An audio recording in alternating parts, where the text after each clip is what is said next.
numbers tell us it's clear, tell us a clear and convincing story. We're going to win this race. Just look at what has happened since yesterday. 24 hours, we were behind in Georgia. Now we're ahead, and we're going to win that state. 24 hours ago, we were behind in Pennsylvania, and we are going to win Pennsylvania. And now we're ahead, but we're winning in Arizona, we're winning in Nevada, and in fact, our lead just doubled in Nevada. We're on track to over 300 electoral votes, electoral college votes. And look at the national numbers. We're going to win this race with a clear majority of the nation behind us. We've gotten over 74 million votes. Let me repeat that, 74 million votes. That's more than any presidential ticket has ever gotten in the history of the United States of America. And our vote total is still growing. We're beating Donald Trump by over 4 million votes. And that's a margin that's still growing as well. One of the things I'm especially proud of is how well we've done across America. And we're going to be the first Democrat to win in Arizona in 24 years. We're going to be the first Democrat to win Georgia in 28 years. And we've rebuilt the blue wall in the middle of the country that crumbled just 4 years ago. Pennsylvania, Michigan, Wisconsin, the heartland of this nation. I know watching these vote tallies on TV moves very slow, and as slow as it goes, it can be numbing. But never forget, the tallies aren't just numbers. They represent votes and voters, men and women who exercise their fundamental right to have their voice heard. And what's becoming clear each hour is that record number of Americans of all races, faiths, religions chose change over more of the same. They've given us a mandate for action on COVID, the economy, climate change, systemic racism. They made it clear they want the country to come together, not continue to pull apart. The people spoke, more than 74 million Americans, and they spoke loudly for our ticket. But while we're waiting for the final results, I want people to know we're not waiting to get the work done and start the process. Yesterday, Senator Harris and I held meetings with groups of experts on public health and the economic crisis this country is facing. The pandemic, as you also know, is getting more worrisome all across the country.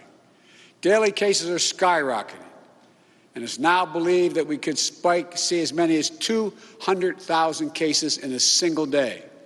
The death toll is approaching 240,000 lives lost to this virus. That's 240,000 empty chairs, kitchen tables, and dining room tables all across America. We'll never be able to measure all that pain and the loss, the suffering that so many families have experienced. We know something about what it feels like to lose someone. And I want them to know they're not alone. Our hearts break with you. I want everyone to know on day one, we're going to put our plan to control this virus into action. We can't save any of the lives lost, any of those have been lost, but we can save a lot of lives in the months ahead. Senator Harris and I also heard yesterday about how this recovery is slowing because of the failure to get the pandemic under control. More than 20 million people are on unemployment. Millions are worried about making rent and putting food on the table. Our economic plan will put a focus on a path to a strong recovery. Look, we both know tensions are high.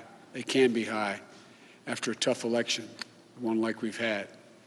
But we need to remember, we have to remain calm, patient. Let the process work out as we count all the votes. You know, we're proving again what we've proved for 244 years in this country. Democracy works. Your vote will be counted. I don't care how hard people try to stop it. I will not let it happen. The people will be heard. Our journey is toward a more perfect union, and it keeps moving on. In America, we hold strong views. We have strong disagreements, and that's okay.